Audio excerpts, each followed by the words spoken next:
আসসালামু আলাইকুম। আজকে একটা মোবাইল অ্যাডিক্ট সে নিজে ভিডিও বানাবে হচ্ছে মোবাইল অ্যাডিকশন কিভাবে কমানো যায়। এই প্রশ্নটা এত বেশি আসছে, মানে আমি চিন্তাও করি না যে এটা তোমাদের মনে হয় মূল সমস্যা হবে, বাট এটা একটা ভালো সমস্যা। আজকে আমি ফোন অ্যাডিক্ট হতে পারি, কিন্তু আমি আমার অ্যাডমিশন টাইমে কিন্তু খুব একটা বেশি ফোন অ্যাডিক্ট ছিলাম না।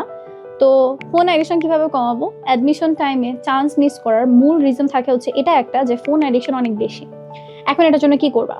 সেটা হচ্ছে প্রথমত, তুমি যখন পড়তে বসবা তার ধারে কাছেও ফোন থাকবে না। এমন আমি জানি তুমি বলবা, আপু ক্লাসই তো করি অনলাইনে, সারাক্ষণ তো অনলাইনেই থাকা হয়। ডাজন্ট ম্যাটার, ক্লাস টাইম বাদে, এক্সাম টাইম বাদে তুমি ফোনকে হাত পর্যন্ত লাগাবা না। আমি আমার অ্যাডমিশন টাইমে একটা আলাদা আইডি ইউজ করতাম, যেটা আমার মেইন আইডি না। আমার মেইন আইডি প্রায় 6 মাস নাকি 1 বছরের মতো অফ ছিল। আমি একটা আলাদা আইডি ইউজ করতাম। ওই আইডির মধ্যে মেডিকেল ভর্তি পরীক্ষা রিলেটেড, মানে মেডিকেলের যত কোচিং সেন্টার, যত গ্রুপ আছে সবগুলোর মধ্যে অ্যাড ছিলাম। আমার টার্গেট ছিল এটা, আমি যতবার অনলাইনে আসবো ক্লাস করার পাশাপাশি যদি আমি অনলাইনের মধ্যে ঢুকি, আমি কিছু না কিছু শিখে বের হব। এর বাদ বাকি আমি আমি একদম খুব প্রাউডলি বলতে পারি, আমি 5 মিনিটও রিলস, ভিডিও, অমুক তমুকে একটা 5 মিনিটও নষ্ট করি নাই। আমি আমার রিক্রিয়েশনের সময় কি করতাম, ধরো আমি যখন গ্যাপ নিতাম, আমি আমার বাবার সাথে বসে বসে নিউজ দেখতাম। নিউজ দেখলে আমার কারেন্ট ইনফরমেশন পড়া হয়ে যাচ্ছে, আমার জিকেটা দেখা হয়ে যাচ্ছে। সো আমি এই কাজগুলো করতাম। সো আমি এটা মেনটেন করতাম। আমি যখন পড়তে বসছি, আমার ক্লাস দেখা শেষ, এক্সাম দেওয়া শেষ, আমার এখন ফোনের কোনো দরকার নাই, তখন ফোনটা আমার মার কাছে জমা দিয়ে আসতাম, বা আমি যে রুমে পড়তে বসেছি আম্মু আব্বুর রুমে গিয়ে ফোনটা রেখে আসতাম।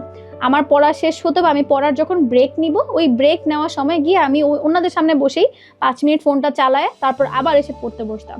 যখন পড়তে বসবা তার কোনোভাবেই ফোনটা হাতের কাছে রাখা যাবে না। এটা আমার ক্ষেত্রে এখন এমন হয় যে ধরো আমি যখন পড়তে বসি, একটু বারবার দেখি আরে ফোনে এই নোটিফিকেশন আসছে, তোমরা অমুক মেসেজ দিছো, অমুক একটা আসছে, একটু রিলস দেখি, ভাল লাগতেছে না, কথা বলতে বলতে হয়ে যায়।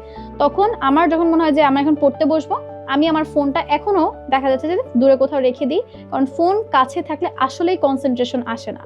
সো আমি বলবো যে এখন থেকে যদি পারো, ফেসবুক, আমাদের আমাদের মেথোলজির ক্লাসগুলো সব ওয়েবসাইটেও হয়, বা আমরা তোমাদেরকে ইউটিউবে লিঙ্কও দিয়ে দিচ্ছি।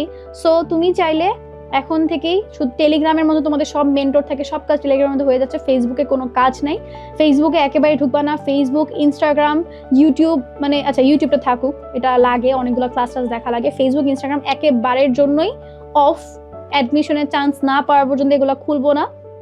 বা একটা একটা ধর আম্মুর আইডি, কয়েকদিন ধরে হচ্ছে আম্মুর আইডি চালাবো, ঠিক আছে?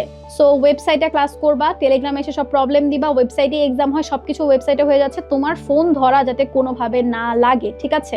এবং যতবারই যদি ফোন ধরো, ফোন যাতে শুধুমাত্র ইফেক্টিভ ওয়েতে ইউজ করতেছো এটা ইনশিওর করবা।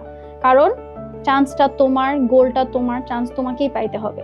এসব ফোন দেখবা যে তখন হবে কি, রেজাল্টের পরে চান্স না পাইলে আফসোস লাগবে যে ইস, তখন যদি সময়গুলো এভাবে নষ্ট না করতাম।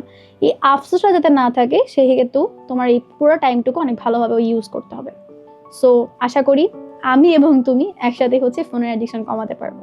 Thank you.